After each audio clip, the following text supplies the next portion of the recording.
Alors, je suis tombé sur une courte vidéo de Marine Le Pen où je ne suis pas d'accord avec elle, mais après, on peut pas être d'accord sur tout.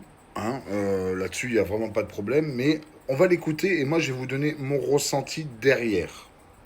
Les homosexuels. Très longtemps, les homosexuels en France étaient très méfiants à votre égard parmi les minorités. Aujourd'hui, c'est une notoriété publique, ils le disent, voilà, il y a beaucoup de députés parmi les reines homosexuels. Les Français de confession juive ont rappelé le passif antisémite de Jean-Marie Le Pen. Aujourd'hui, il y a beaucoup de Français de confession juive qui sont de votre côté.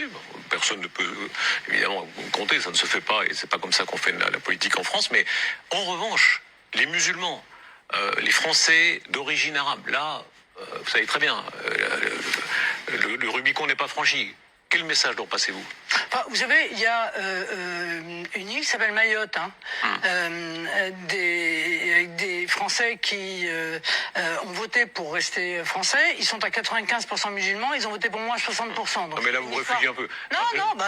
Vous citez toujours l'exemple de Mayotte. Vous avez raison, respect aux gens de Mayotte. Il n'y a pas beaucoup, il faut bien le dire, de départements où il y a 95% de Français musulmans. Bon, mais respect aux gens de Mayotte. Parlons de la France au total, de tous les Françaises et les Français. Mais je ne veux pas les catégoriser, mais oui, je pense que chez les musulmans de France, chez les Français de confession musulmane, ça reste. La méfiance à votre égard, ça c'est sûr qu'elle reste. Elle reste parce qu'un certain nombre de gens comme Jean-Luc Mélenchon, en réalité, ont créé un amalgame entre la religion musulmane et l'idéologie totalitaire islamiste. Et c'est terrible, en fait. Ils portent une très lourde responsabilité. Alors, pourquoi je ne suis pas d'accord avec Marine Le Pen sur ce fait-là, C'est simple. J'ai voyagé beaucoup. J'ai fait la Tunisie, j'ai fait le Maroc, j'ai fait l'Indonésie, et c'est des pays majoritairement musulmans, mais intègres. Voilà, c'est des gens intègres. J'ai le sentiment, et ça c'est vraiment sincère, et je pense que la plupart des Français vont être d'accord avec moi, que les musulmans qu'on a, nous, en France, sont des musulmans 2.0.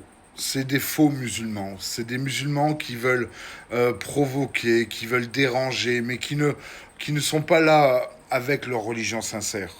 Je pense qu'il faut que les politiques réalisent une chose.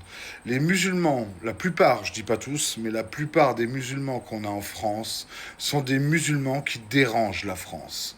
Quand on a un musulman qui critique une femme parce qu'elle a une mini-jupe, quand on a un musulman qui critique les gens qui mangent du porc, quand on a un musulman qui critique le mec qui va à l'église le dimanche, quand on a un musulman qui critique l'alcool, quand on a un musulman qui critique les fêtes comme le canon français, je suis désolé, j'ai fait l'Indonésie, j'ai fait la Tunisie, j'ai fait le Maroc.